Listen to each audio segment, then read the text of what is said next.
আমার বন্ধুগণ, আমার বাবারাম, আল্লাহ রাব্বুল আলামিন কোরআনুল কারীমের 4 নম্বর সূরা আন-নিসার মধ্যে আল্লাহ রাব্বুল আলামিন বর্ণনা করেন, মান ইউতি'র রাসূল ফাকাদ আতা'আল্লাহ।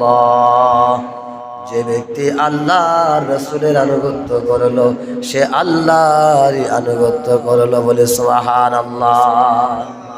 যিনি আল্লাহর রাসূলের আনুগত্য করলো সে যেন আল্লাহর আনুগত্য করলো। আর যে ব্যক্তি কোনো তাগুতকে অনুসরণ করলো, তাগুতের আনুগত্য করলো, ইসলাম বিদ্বেষী ফেসিবাদ, স্বৈরাচার, পাপিষ্ট, জালিম, পথভ্রষ্ট, মুনাফিক, কাফেরকে যারা আনুগত্য করলো, তাদেরকে যারা অনুসরণ করলো, অনুকরণ করলো, তাদেরকে যারা আদর্শ হিসেবে বেছে নিল, তারা যারা শয়তানকে আদর্শবান হিসেবে বেছে নিল। বলে না আউযু বিল্লাহ। শয়তানের অনুসরণ যারা করবে তারা নির্ঘাত জাহান্নামে নিপতিত হবে। এজন্য আমাদেরকে অনুসরণ এবং অনুকরণ করতে হবে মুহাম্মদ সাল্লাল্লাহু আলাইহি ওয়াসাল্লামকে। আমার বন্ধুগণ, আমার বাবারাম, রাসূল সাল্লাল্লাহু আলাইহি ওয়াসাল্লামের অনুসরণ আল্লাহর ভালোবাসা লাভের একটি অন্যতম মাধ্যম। রব্বুল আলামিন কোরআনুল কারীমে সূরা ইমরানের 31 নম্বর আয়াতের মধ্যে বলেন, কুল ইন কুনতুম তুহিব্বুনাল্লাহ ফাত্তাবিউনি ইউহিব্বুকুমুল্লাহ ওয়া ইয়াগফির লাকুম যুনুবাকুম ওয়াল্লাহু গফুরুর রহিম। আল্লাহু আকবার।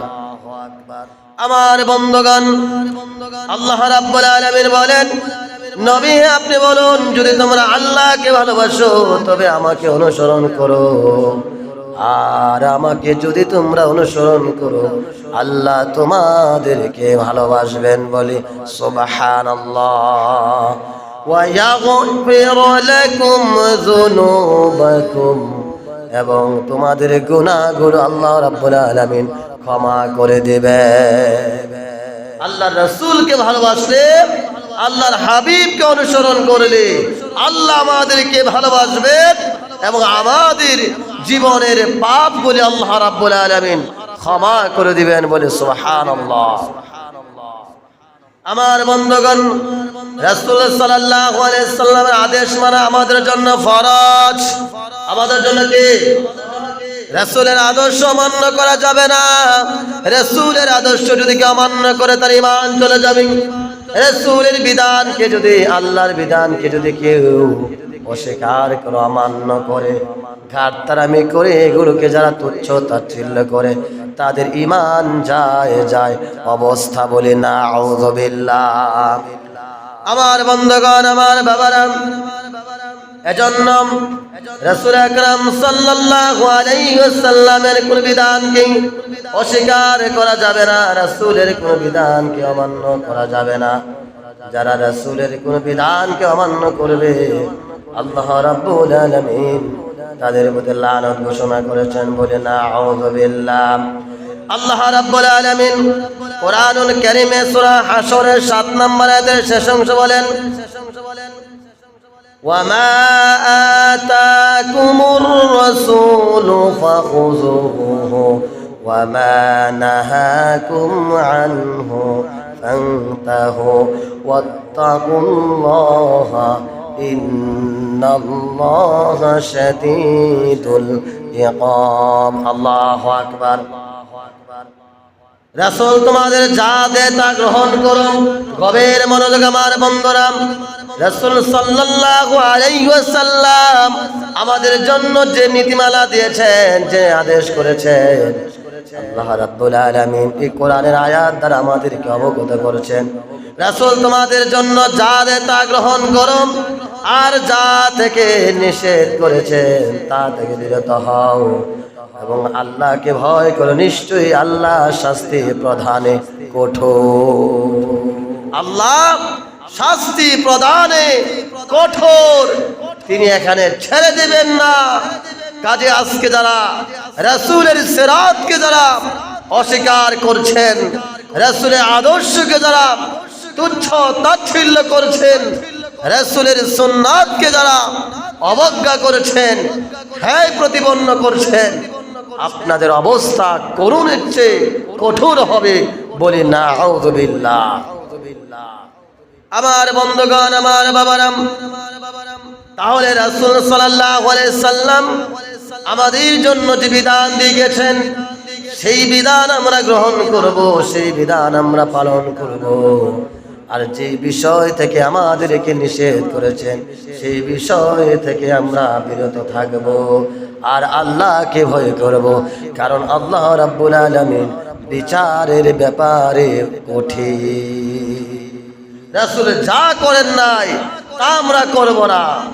এজন্য বিচারের ক্ষেত্রে রাসূল সাল্লাল্লাহু আলাইহি সাল্লামকে বিচারক হিসেবে আমাদেরকে মেনে নিতে হবে। এই আয়াতে কেবল আল্লাহ রাব্বুল আলামিন ইসলামের একটি মূলনীতি, রাসূল সাল্লাল্লাহু আলাইহি সাল্লাম যা আদেশ করেন তা গ্রহণ করতে হবে, যা নিষেধ করেন তা আমাদেরকে ত্যাগ করতে হবে। আমার বন্ধুগণ, এবার আসেন 4 নাম্বার পয়েন্ট। রাসূল সাল্লাল্লাহু আলাইহি ওয়াসাল্লাম হচ্ছেন আমাদের জন্য সর্বোত্তম আদর্শ। আল্লাহ রাব্বুল আলামিন কুরআনুল কারীমে সূরা আহজাবের 21 আয়াতের মধ্যে বলেন, লাকাদ কানা লাকুম ফি রাসূলিল্লাহি উসওয়াতুন হাসানাহ, নিশ্চয়ই তোমাদের জন্য আল্লাহ রাসূলের মধ্যে রয়েছে সর্বোত্তম আদর্শ। বলে সুবহানাল্লাহ।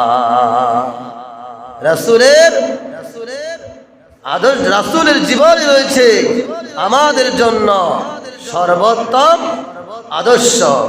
আমার বন্ধুগণ, আমার বাবারাম, সে রাসূলকে আদর্শ হিসেবে আমাদেরকে মেনে নিতে হবে। দুনিয়ার কাউকে আদর্শবান মনে করা যাবে না। অবশ্যই আমাদের জন্য রয়েছে রাসূলের মধ্যে উত্তম আদর্শ। বলে সুবহানাল্লাহ।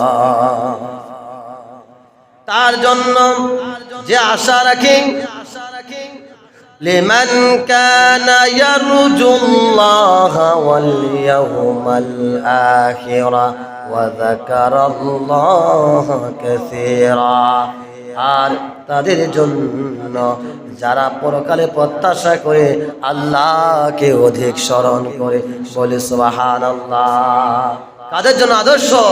যারা পরকালের চিন্তা ভাবনা করে, পরকালের প্রত্যাশা করে, আশা রাখে এবং আল্লাহকে অধিক স্মরণ করে, তাদের জন্য আদর্শ। কিন্তু আমাদের আদর্শ হচ্ছে দুনিয়ার গায়কে নায়িকি, খেলোয়াড়, মডেলিং, বিভিন্ন অভিনেতা। আজকে আমাদের আদর্শ হচ্ছে দুনিয়ার নরমাল অন্য কোন মানুষ। আমাদের আদর্শ হবে সর্বকালের সর্বশ্রেষ্ঠ, যুগ শ্রেষ্ঠ, সর্বকুলের সর্বশ্রেষ্ঠ রাসূল, সর্বকুলের নবীদের সরদার, রাসূলদের সরদার, কুল কায়নাতে রহমত হিসেবে আল্লাহ রাব্বুল আলামিন যাকে সৃষ্টি করেছেন তিনি হলেন মুহাম্মদ সাল্লাল্লাহু আলাইহি ওয়াসাল্লাম। আমার বন্ধুগণ, আমার বাবারাম, তারপরে আল্লাহ রাব্বুল আলামিন কুরআনুল কারীমে অন্যত্র মধ্যে বলেন, আল্লাহ নবী তার নিজে থেকে কোনো কথা বানিয়ে বলেন না। আল্লাহ নবী তোমাদেরকে যা বলে সবই আল্লাহর পক্ষ থেকে প্রেরিত ওহী। আল্লাহ রাব্বুল আলামিন বলেন, আমার হাবিব তার নিজের থেকে কোনো কথা বানিয়ে বলেন না।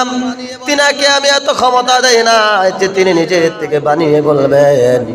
আমি তাকে এতটা স্পেস রেখে দেই নাই যে তার মনে যা চা তাই বলবে, বরং আমি আল্লাহ যা তাকে বলতে আদেশ করি আল্লাহর নবী তিনি তাই বলে থাকেন। বলে সুবহানাল্লাহ। আল্লাহ রাব্বুল আলামিন কুরআনুল কারীমে সূরা নাজমের মধ্যে বলেন, ওয়া মা ইয়ানতিকু আনিল হাওয়া ইন হুয়া ইল্লা ওয়াহয়ুন ইউহা আল্লামাহুশ শাদীদুল কুওয়া। বরং আল্লাহ নবী মন গড়া কোনো কথা বলেন না, তিনি যা বলেন সবই ওহী, যা তার প্রতি ওহী হিসেবে প্রেরণ করা হয় তাকে শিক্ষা দিয়েছি প্রবল শক্তিধর বলে সুবহানাল্লাহ। তিনি যা বলেন সবই ওহী, আল্লাহ তাকে যা কিছু অবগত করেন তাই তিনি বলে থাকেন। এজন্য আল্লাহ নবীর কোনো বিধানকে এই কথা বলা যাবে না। আল্লাহ নবী মন করার মতো কোন বিধান তিনি জমিনে কায়েম করেছেন, তিনি যা কিছু প্রতিষ্ঠিত করেছেন সব কিছুই আল্লাহর পক্ষ থেকে বলে সুবহানাল্লাহ। আমার বন্ধুগণ, আল্লাহ রাব্বুল আলামিনের হাবিব বিশ্বনবী সাল্লাল্লাহু আলাইহি ওয়াসাল্লামকে অনুসরণ অনুকরণ না করার পরিণামে সে রাব্বুল আলামিন কুরআনুল কারীমের সূরা নিসা 59 নং আয়াতের মধ্যে বলেন, ইয়া আইয়ুহাল্লাযীনা আমানু আতিউল্লাহ ওয়া আতিউর রাসূল ওয়া উলিল আমরি মিনকুম فإن تنازعتم في شيء فردوه إلى الله والرسول إن كنتم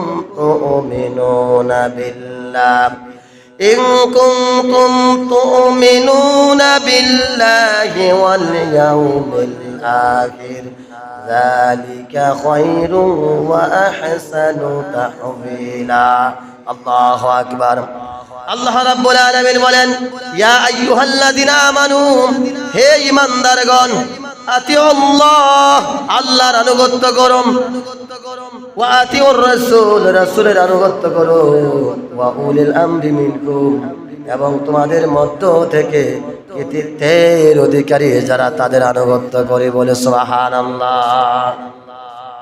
অতঃপর কোন বিষয়ে যদি তোমরা মতবিরোধ করো, কোন বিষয়ে যদি তোমরা মতবিরোধ করো, তাহলে আল্লাহ রাসূলের দিকে প্রত্যাবর্তন করো।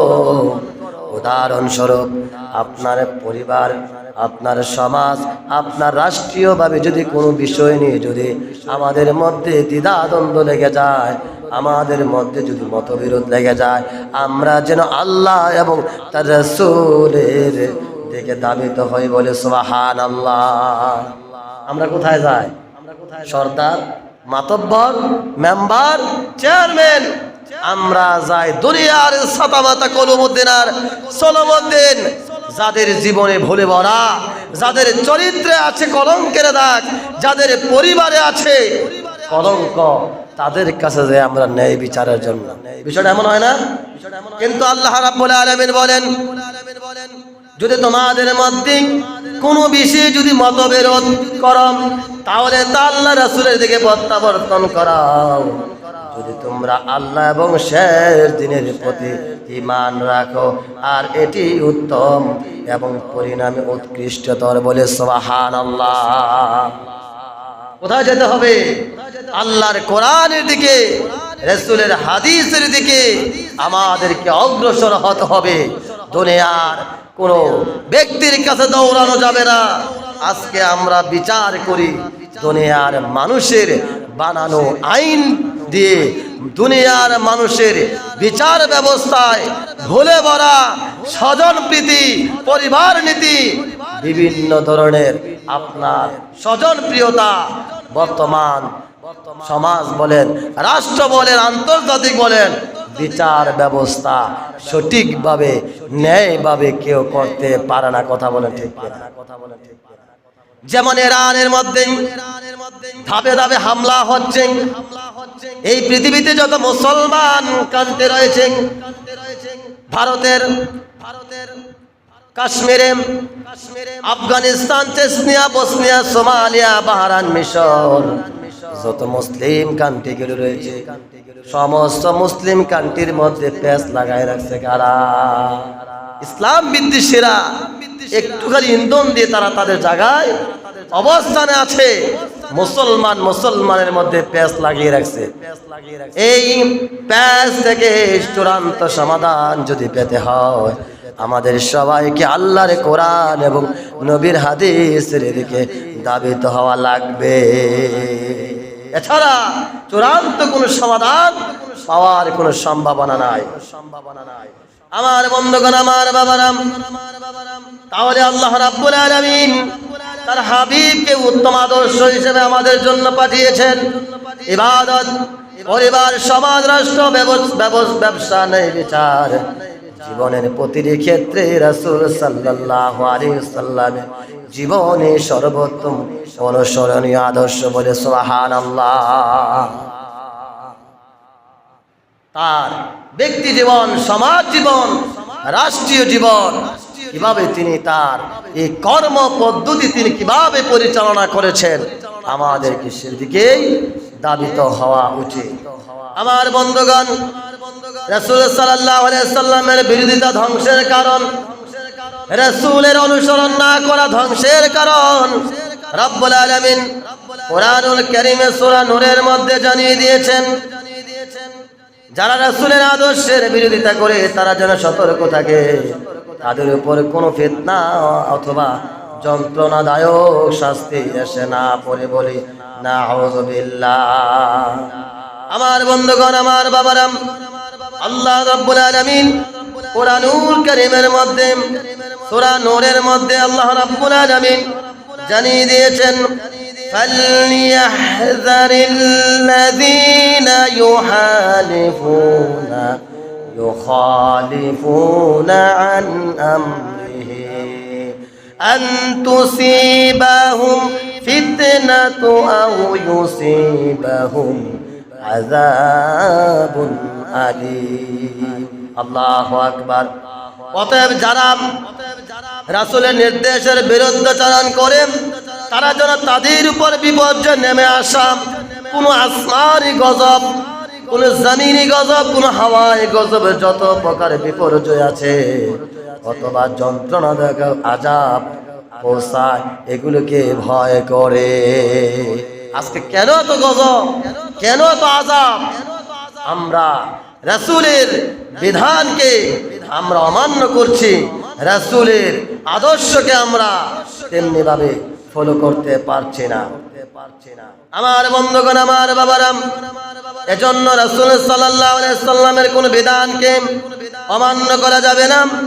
আল্লাহ রাব্বুল আলামিন কোরআনুল কারীমের মধ্যে বলেন, ইন্নামা কানা কাওলাল মুমিনিনা ইযা দুউ ইলাল্লাহি ওয়া রাসূলিহি লিয়াহকুমা বাইনাহুম আন ইয়াকুলু সামি'না ওয়া আতা'না ওয়া উলাইকা হুমুল মুফলিহুন। আল্লাহু আকবার।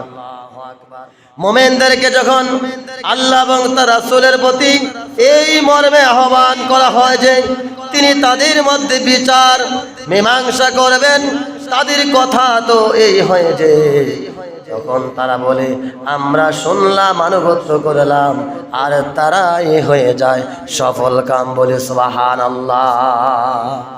মুমিনদের মধ্যে যখন ইমানদারদেরকে বলা হয় তোমরা তোমাদের বিচার ব্যবস্থা, তোমাদের যে ঝামেলা থাকে, ফিতনা ফাসাদ থাকে, এগুলি মীমাংসা করার জন্য তোমরা আল্লাহ এবং রাসূলের দিকে আকৃষ্ট হও, তাদের দিকে ধাবিত হও, তখন মুমিনরা বলে আমরা শুনলাম, মানলাম, আনুগত্য করলাম। আর আল্লাহ বলেন এই স্বীকৃতি যারা দিবে তারাই সফল কাম, বলে সুবহানাল্লাহ। সফল কাম কি তারা যারা আল্লাহর কোরআনের বিধানকে এক পাশে রেখে রাসূলের বিচার ব্যবস্থা, রাসূলের সিরাত, রাসূলের জীবনী, রাসূলের আদর্শকে এক কিনারায় ফেলে যারা ওই যে কার্ল মার্কসের আইন, অ্যারিস্টটলের আইন, নিউটনের আইন, যারা দুনিয়ার সমাজনীতি, যারা দুনিয়ার বানানো তন্ত্র মন্ত্র দিয়ে বিচার ব্যবস্থা করে তারা সফল কাম, পশ্চিমকালেও না। সফল কাম হচ্ছে তারাই যারা কোরআন দিয়ে বিচার ব্যবস্থা করে। সফল কাম তো তারাই যারা কোরআন দিয়ে কথা বলে। সফল কাম তো তারাই যারা কোরআন দিয়ে তার পরিবার, তার সমাজ, তার রাষ্ট্রনীতি, তার অর্থনীতি, তার সমাজনীতি, সব কিছু ব্যবসা নীতি যারা কোরআন দিয়ে এগুলি পরিচালনা করে। বলে সুবহানাল্লাহ। আমার বন্ধুগণ, আমার বাবারা, আল্লাহ রাব্বুল আলামিন কোরআনুল কারীমে সূরা মুহাম্মদের 33 নং আয়াতের মধ্যে বলেন, ইয়া আইয়ুহাল্লাযীনা আমানু আতিউল্লাহ ওয়া আতিউর রাসূল ওয়া লা তুবদিলু আ'মালাকুম। আল্লাহু আকবার। ইয়া আইয়ুহাল্লাযীনা আমানু, হে ঈমানদারগণ, আনুগত্য করো আল্লাহর এবং আনুগত্য করো আল্লাহর রাসূলের। আর তোমরা তোমাদের আমলগুলি বিনষ্ট করে দিও না। আমলগুলি বিনষ্ট করে দিও না। যারা আল্লাহর আনুগত্য করতে চায় না, যারা রাসূলের আনুগত্য করতে চায় না, তাদের আমলগুলি বিনষ্ট হয়ে যায়, বরবাদ হয়ে যায়। বলি না আউযুবিল্লাহ। আমার বন্ধুগণ, আমার বাবারা, এজন্য আল্লাহ রাসূলকে আদর্শ নেতা হিসেবে আমাদের কি গ্রহণ করতে হবে? রাসূলকে একজন রাজনীতির আইডল, রাসূলকে একজন ব্যবসার আইকন, রাসূলকে একজন শ্রেষ্ঠ চরিত্রের অধিকারী হিসেবে আমাদেরকে মেনে নেওয়া আবশ্যক। আমরা যেই নেতার পিছনে ছুটছি তাদের চরিত্রের সার্টিফিকেট কি আমরা দিতে পারবো? উদাহরণস্বরূপ বলি, আমি যেই দল করি আমার নেতার চরিত্রের সার্টিফিকেট আমি 100তে 100 দেওয়া আমার পক্ষে সম্ভব না, কিন্তু মানুষ তো সম্ভব করে ফেলে। কিভাবে? যখন ইউনিয়ন অফিসে যাওয়া হয়, গিয়ে বলে, চেয়ারম্যান সাহেব আমাকে একটা প্রত্যয়ন পত্র দিতে হবে। কেন? আমি একটি চাকরির জন্য আবেদন করব, বা এনআইডি, জন্ম নিবন্ধন, বিভিন্ন ধরনের দেশীয় সরকারি কাজের জন্য যখন আমি যাই, চেয়ারম্যানের প্রত্যয়ন পত্র লেখা থাকে আমার জানা শোনা সে একজন সৎ চরিত্রের অধিকারী ব্যক্তি। খায় সুদ, ব্যক্তি খায় ঘুষ, ব্যক্তি করে জেনা, ব্যভিচার, গান বাজনা, বাদ্যযন্ত্র, 24টা ঘন্টার মধ্য থেকে ঘুম সারা টয়লেটে বসে বিড়ি খায়। আর এই ব্যক্তি কি সৎ চরিত্রবান হতে পারে? কথা বলেন, হতে পারে? আপনি কিভাবে সৎ চরিত্র হলেন? লেখা থাকে আমি তাহার উজ্জ্বল ভবিষ্যৎ কামনা করছি। এটা দোষের না। একজন ব্যক্তি আপনার জন্য শুভকামনা চাইতেই পারে, যার জীবনে ভুলে ভরা, নাই নামাজ, নাই রাসূলের সুন্নতি দাড়ি, নাই রাসূলের সুন্নতি জামা, নাই রাসূলের সুন্নতি টুপি, নাই রাসূলের সুন্নতি আচার ব্যবহার। ওই ব্যক্তিকে দুনিয়ার মানুষেরা চরিত্রের সার্টিফিকেট দিতে পারলেও আল্লাহর কাছে তাদের এই চরিত্রের কোনো বিন্দু পরিমাণ কোনো গ্রহণযোগ্য হবে না। বলে না আউযুবিল্লাহ। আমার বন্ধুগণ, আমার বাবারা, আমি কথায় কথায় বলে ফেলতে পারি আমার নেতার চরিত্র ফুলের মতো পবিত্র, আমার মুখ দিয়ে আমি বলতে পারি, কিন্তু এই কথা আল্লাহর কাছে সবার ক্ষেত্রে গ্রহণযোগ্য হবে না। কিভাবে গ্রহণযোগ্য হবে? 5 ওয়াক্ত নামাজ পড়া ফরজ, সেই 5 ওয়াক্ত নামাজ আমি পড়ি না।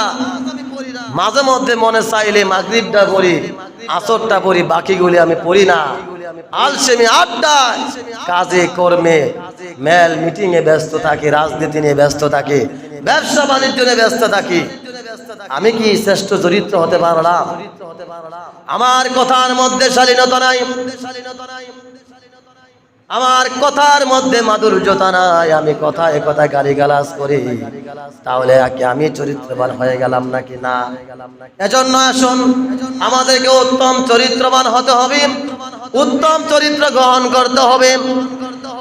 সৃষ্টি লগ্ন থেকে আজকের 2026 সালের 17 জুলাই পর্যন্ত আল্লাহর বিধানের কোনো জিনিস বাকি নাই যে জমিনে বলা হয় না।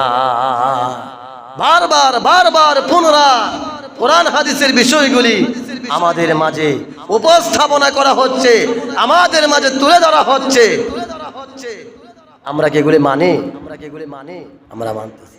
শুধু মুখে বললাম আশিকে রাসূল, মুখে বললে কি হবে? বাস্তবে, কর্মে, আমলে, প্র্যাকটিক্যালি আমাকে আশিকে রাসূল হওয়া লাগবে। খালি মুখে বললাম আমি আশিকে রাসূল, জিলাপি খাইলাম, নবীর জন্য একটু ভালোবাসা মানুষের সামনে প্রকাশ করলাম, কিন্তু গোপনে আমি নবীর আদর্শকে তুচ্ছ-তাচ্ছিল্য করি, রাসূলের বিধানকে আমি লঙ্ঘন করছি, রাসূলের আদর্শকে আমি অমান্য করছি, অবহেলা করছি, আমি কি আশিকে রাসূল হয়ে গেলাম? না। এজন্য হাদিসের আলোকে জান্নাতে প্রবেশের উপায়, বুখারী বর্ণনা হাদিসটি এসেছে, আল্লাহ রাসূল সাল্লাল্লাহু আলাইহি ওয়াসাল্লাম বলেছেন আমার সকল উম্মত জান্নাতে প্রবেশ করবে, তবে যে অস্বীকার করবে সে ছাড়া। কে ছাড়া? যে আমি রাসূলকে অস্বীকার করবে সে ছাড়া আমার উম্মত সবাই জান্নাতে যাবে বলে সুবহানাল্লাহ। যে আমার আনুগত্য করবে, কি করবে?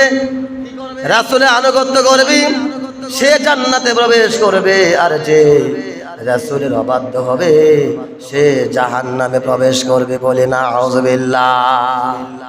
তাহলে আপনারা এখানে মূর্খ মানুষ আমার জানা মতে নাই। এই বর্তমানে অশিক্ষিতের হার খুবই কম।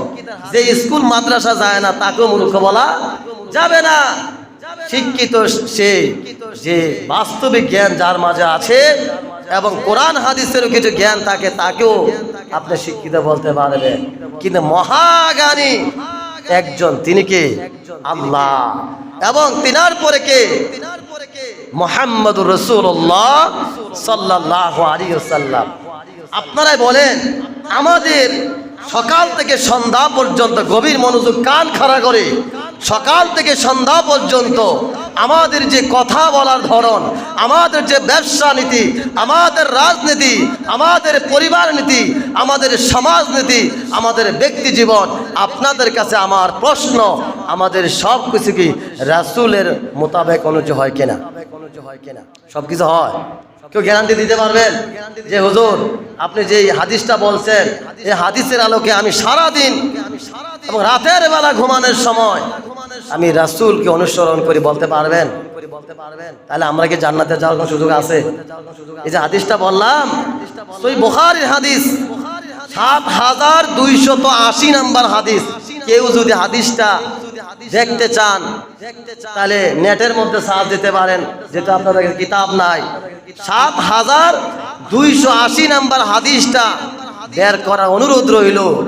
নবী আলাইহিস সালাতু সালাম বলেন আমার উম্মত সবাই জান্নাতে যাবে, তবে ওই ব্যক্তি ব্যতীত যে ব্যক্তি অস্বীকার করছে, যে আমি নবীর আনুগত্য করলো সে জান্নাতে যাবে, আর যে আমার অবাধ্য হলো, অস্বীকার করলো সে জান্নাতে যাবে না।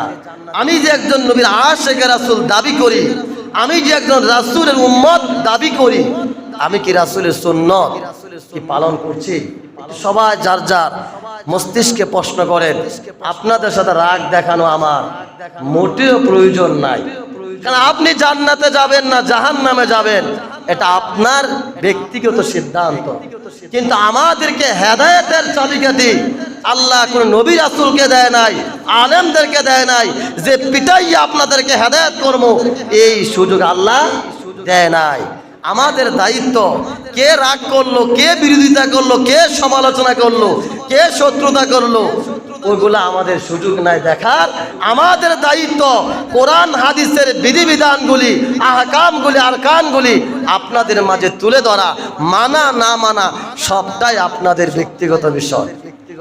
এমনটা না? এমনটাই তো নাকি? নিজেকে প্রশ্ন করেন, আমি একজন আশিকে রাসূল, আমি কি আজকে ফজর নামাজ পড়েছি? যারা আশিকে রাসূল দাবি করি, সবাই তো দাবি করি আশিকে রাসূল মানে কি? রাসূলের ভক্ত, রাসূলের উম্মত। আমি রাসূলকে এতটা ভালোবাসি, আমার জীবনে সবচাইতে বেশি ভালোবাসি আশিকে রাসূল। তো এটাই বোঝা। আমি যে আজকে ফজরের নামাজটা পড়লাম না, আমি কি রাসূলের উম্মত দাবি করার কি ক্ষমতা রাখি? রাখি না। আমি যে এক জুমার নামাজ পড়ার পর আরেক জুমার নামাজে আসি, বাকি এক সপ্তাহ ওয়াক্ত নামাজগুলি পড়ি না, আমার কি দাবি করার কি ক্ষমতা আছে যে আমি রাসূলের উম্মত? এই যে হাদিসটা এত কঠিন একটা হাদিস, রাসূল সাল্লাল্লাহু আলাইহি সাল্লাম বলেন, তোমরা আমার সুন্নাহ এবং আমার পরবর্তী হেদায়েত প্রাপ্ত খোলাফায়ে রাশিদিনের সুন্নতকে দৃঢ়ভাবে প্রত্যয়ভাবে আঁকড়ে ধরো। যারা আমরা ফজরের নামাজটা পড়তে পারি নাই, আমি রাসূলের উম্মত দাবি করা আমার ক্ষমতা রাখি না। যারা আমার দাড়িগুলি এখনো রাখতে পারি নাই, যারা আমি নবীর সুন্নাত পাঞ্জাবিটা এখনো আমার গায়ের লেবাস হিসাবে আমি আয়ত্ত করতে পারি নাই, আমি রাসূলের উম্মত হিসেবে দাবি করার এখনো আমি ক্ষমতা রাখি না। বলি আমি রাসূলের উম্মত দাবি করি, কিন্তু আমার সমাজ ব্যবস্থা যখন কোনো বিচার ফয়সালা করতে চায়, যখন দেখি মিটিং এর মধ্যে কোনো আলেম দেখা যায়, নামাজি মানুষ দেখা যায়, ভালো মানুষ দেখা যায়, তখন আমরা গোপনে আলাদা একটা পার্সোনাল মিটিং করে ফেলি। এই জায়গায় সঠিক বিচার করলে আমাদের পকেটে টাকা আসবে না, এমন সর্দার আছে না? যত ঘুষখোর বেনামাজি বাটপার সিটার সব আলাদা একটা মিটিং করে ফেলে, জানে আজকের এই মিটিংয়ে এমুক ব্যক্তি থাকবে, অমুক ব্যক্তি থাকবে, এই বিচারে একটু কাজ করার কোনো সুযোগ নাই। এমন সিস্টেম সমাজে আছে না নাই? কম না বেশি?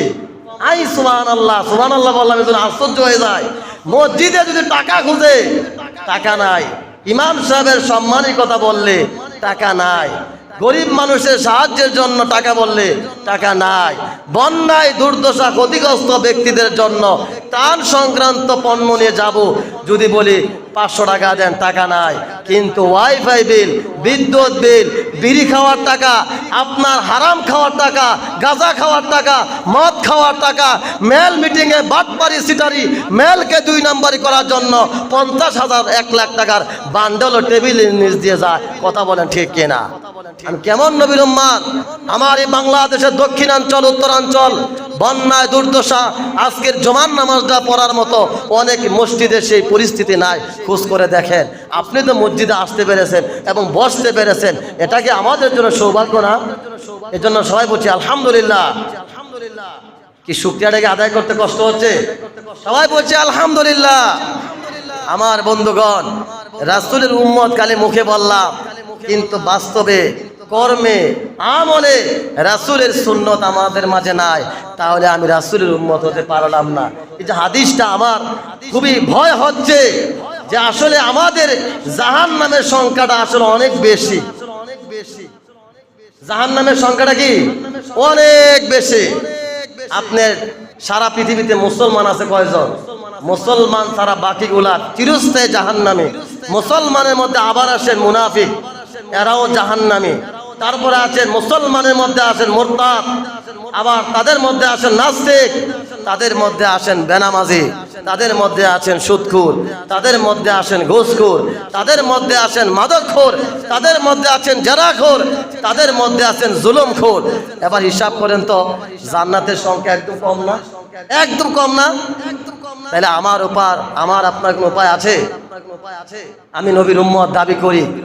এই যে মাসের পর মাস, ঘন্টার পর ঘন্টা আমার হায়াত থেকে অতিবাহিত হয়ে যাচ্ছে, আমি আমার হায়াতটা গুনার কাজে, খারাপ কাজে আমি আমার হায়াতটাকে নষ্ট করে দিচ্ছি।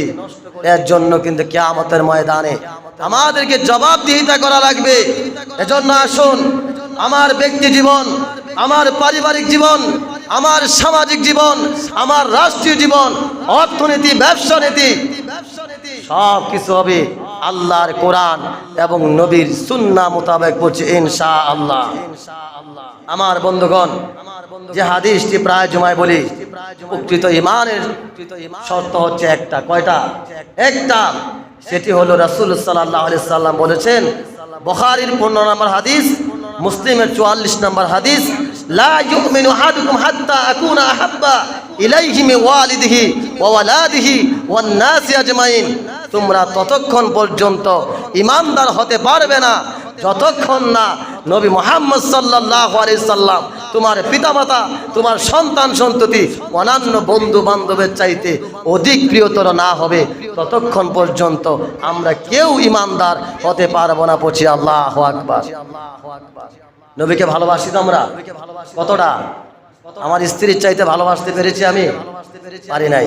আমার সন্তান, আমার ছেলে মেয়ে, আমার বাবা মাকে আমি যতটা সম্মান করি, আল্লাহ নবীকে সম্মান করতে পারতেছি না? আমি বলবো না। প্রত্যেকটা প্রশ্নের উত্তরে না।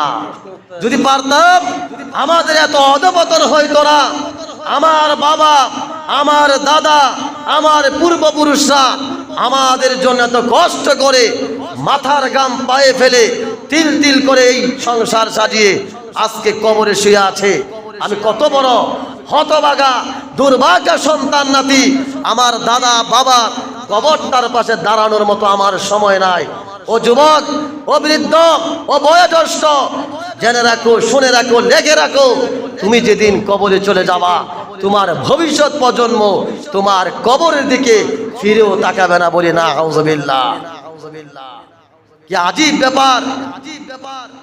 তারা আমাদের জন্য এত কিছু করে দিয়ে গেলেন, একটা ঘর নিলেন না, একটা টাকা নিলেন না, এবং কি আমার বাবার পরনের লঙ্গিটাও নিতে পারলেন না। সেই বাবার জন্য আমার সৌভাগ্য হয় না।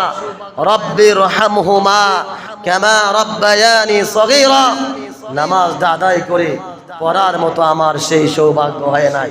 আমি কেমন মুসলমান, আমি কেমন নবীর উম্মত। আসুন, ওই যে কোরআনের আয়াত, আল্লাহ বলছে তোমার রাসূল তোমাকে যা দিয়েছে তাই গ্রহণ করো। রাসূল বলেছে দাড়ি রাখতে হবে, দাড়ি রাখা ওয়াজিব, কাজে দাড়ি রাখতে হবে। রাসূল বলছে তুমি ঢিলা ঢালা পোশাক পরিধান করো, নাভি থেকে হাঁটু নিচ পর্যন্ত ফরজিয়াত, এই জায়গাটা ঢেকে রাখতে হবে পুরুষের।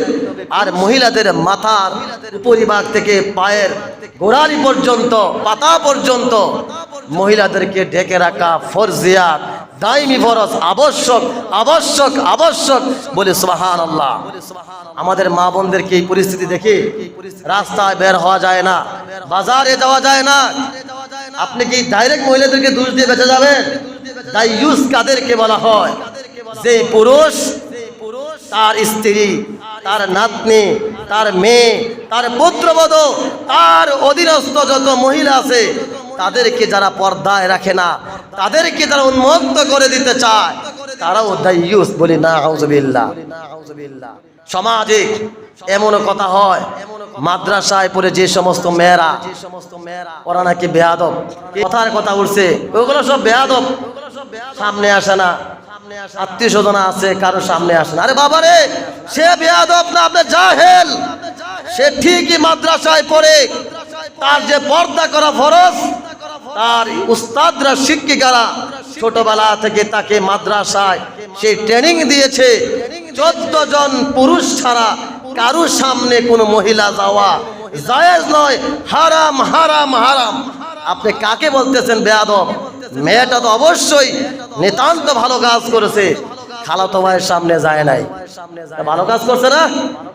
আপনি কত বড় বুজুর্গি মুরব্বী, আপনি বলেন মাদ্রাসায় পড়লে ওরা বেয়াদব হয়ে যায়, মানুষের সামনে আসে না, কম কথা বলে। কম কথা বলাই তো মহত্বের গুণ। মাংসমাতান নাজা, যে কথা কম বলে, যে চুপ থাকে, আল্লাহ তার প্রতি রহমত নাজিল করেন। বলে সুবহানাল্লাহ। মেয়েরা কি চিৎকার করে? কণ্ঠের পর্দা আছে না? কণ্ঠের পর্দা কয়টা মহিলা করে আজকাল? মাঝে মাঝে কিছু কিছু গার্ডিয়ান মা বোনরা তাদের সন্তানদেরকে যখন ডাক দেয়, অনেক দূর থেকে শোনা যায়, ইসলাম বলে, হাদিস বলে, যতটা পুরুষ তার কণ্ঠটা শুনেছে, আর যতটা পুরুষের মনের মধ্যে কুধারণা জন্মেছে, এই পাপের দায়ভার ওই মহিলার স্বামী, সন্তান, বাবা, এগুলাকে নিতে হবে। বলে না আউযুবিল্লাহ। আমি শুধু নিজে নামাজ পড়লাম, আমি শুধু নিজে ফতোয়া দিলাম, আমি শুধু নিজে মানুষকে জ্ঞান দিলাম, আমার স্ত্রী পর্দা করে না, আমার মেয়ে পর্দা করে না। আমি বলবো এখন থেকে যেই বাচ্চাটা ভালো মন্দ বুঝতে শিখেছে, এখন থেকে পর্দা করা ফরজ। কারণ আর 10 বছর নয়, এখন 4 বছর 5 বছরের ছেলেমেয়েরাও রিলেশন বুঝে গেছে। তার একটাই কারণ, তাদের হাতে আমরা এই প্রযুক্তিটা তুলে দিয়েছি। আজকে আমার মেয়ে, আমার বোন, আমার ছেলে, আমার ভাই গোপনে গোপনে জানার সাথে, পর্নোগ্রাফির সাথে, অশ্লীলতার সাথে জড়িয়ে গেছে বলে নাউযুবিল্লাহ। কেন রহমত? আল্লাহ টাকা বলেছে আপনার ঘরে রহমত আল্লাহ দিবে। ঘরে নাই নামাজ, নাই কোরআন তেলাওয়াত, নাই স্বামীর প্রতি স্ত্রীর সম্মান, নাই স্ত্রীর প্রতি স্বামীর কোনো স্যাক্রিফাইস, সারাক্ষণ রাগারাগি, ঝগড়া ফাসাদ, গালাগালি, তুই তুচ্ছতা চিল্লে করে কথা বলে। আল্লাহ টাকা বলেছে আপনার ঘরের মধ্যে রহমত আর রিজিক বাড়িয়ে দেওয়া নাকি? এজন্য আসুন, যেখানে কোরআন নাই সেখানে আমরা নাই, যেখানে নবীর হাদিস নাই সেখানে আমরা নাই। আমার আলোচনা অনেকে হয়তোবা কষ্ট পেয়ে থাকেন, হুজুর বারবার একই ওয়াজ কেন করে? আসলে আমি মেনে নিতে পারি না। কেন মেনে নিব? আপনারা এত কষ্ট করে আমাকে খাওয়ান, সম্মানী দিচ্ছেন, মহব্বত করে মাঝে মধ্যে আমাকে হাদিয়া উপটকন উপহার দেন, আমার কি মায়া লাগে না?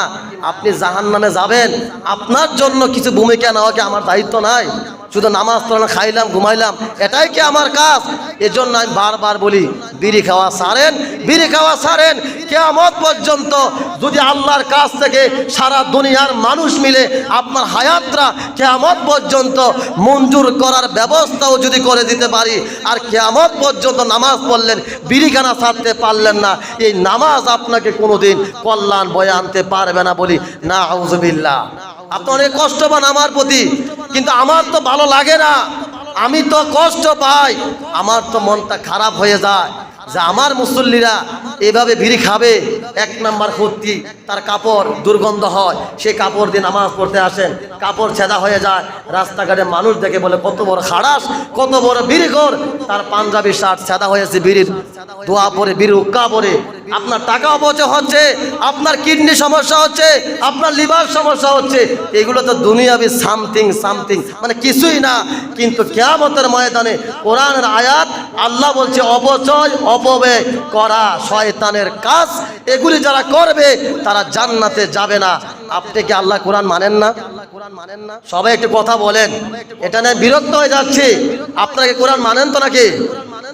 তার মানে বোঝা গেল মানেন না। কোরআন মানেন, নবীর হাদিস মানেন।